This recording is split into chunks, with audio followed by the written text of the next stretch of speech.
Parshas Noach, first Aliyah.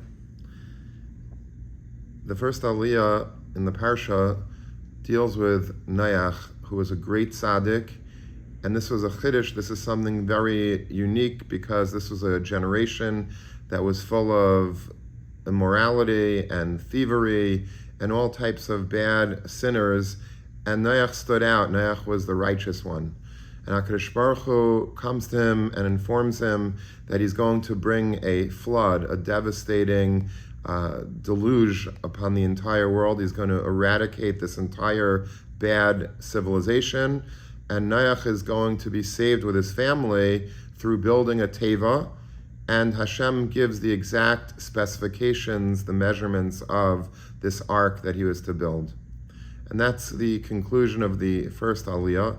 If you look in the Ramban, one of the great Rishonim on these psukim, he notes that if you actually sketch out the dimensions of this teva and you calculate that he had to put every single type of animal in this teva, every reptile, every insect and every type of bird, he said that one teva would not be able to hold that, nor 10 tevas like them would not be able to contain all of these animals.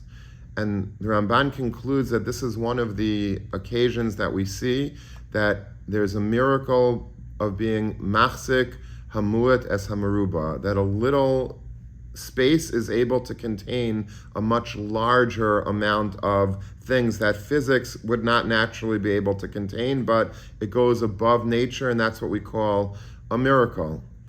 And this is something that's very, very important in Yiddishkeit in general, to know that a person is always able to go and expand himself and do far greater things than his natural capacity. I heard once from a Rabbi of mine that the Chasam Sofer, in his shirum, he had a shirum in Pressburg in Hungary, and the Chasam Sofer had many, many Talmidim, and he gave shir in a very small room, and the room contained hundreds and hundreds of boys, even though naturally it shouldn't have contained even more than 20, 30, but hundreds were able to pack into this room because it was a miracle. Hashem is not bound by the laws of physics. And whenever we do things in our life and we want to go beyond our natural boundaries, we should always know that even though it seems, if you take out a tape measure or you measure your own abilities, it doesn't seem like it's going to work. But don't be surprised if it does work, because Hashem very often creates these miracles where hichzik hamud es hamaruba, small things, are able to contain much larger amounts.